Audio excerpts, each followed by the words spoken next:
Тригодишно девојче од Прилеп починало денеска изутрина во својот дом, денот како матичниот лекар го упатил на дополнително лекување со симптоми на труење во инфективното одделение од Прилепската болница.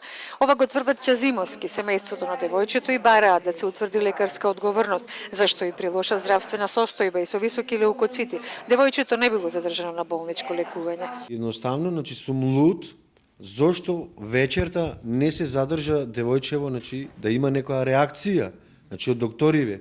Тие како можно е да го испушта девојчево? А што ви рекоја првично кога однесовте? Нема ништо, не е толку страшно.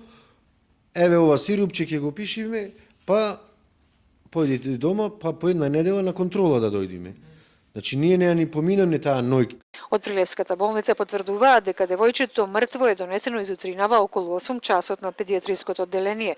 Безуспешни биле напорите на докторите за негова реанимација. Според директорот на болницата Петар Ристевски, известено е основното јавно обвинителство во Прилеп и Министерството за здравство. Формирана е и комисија за да се испита случајот. Основното јавно обвинителство побарало да се изврши обдукција врз телото на девојчето. Резултатите ќе покажат дали се работи за природна смрт или пак има елементи на кривично дело, вели обвинителот Ристо Шошевски. Невладината организација Рома СОС денеска на пресконференција апелира до сите надлежни институции за целосно расветлување на случајот. Во најскоро време обдукцијата да заврши со тоа да се утврдат причините за смртта, бидејќи тоа е начинот на кој што ќе може да се превземат дополнителни действија.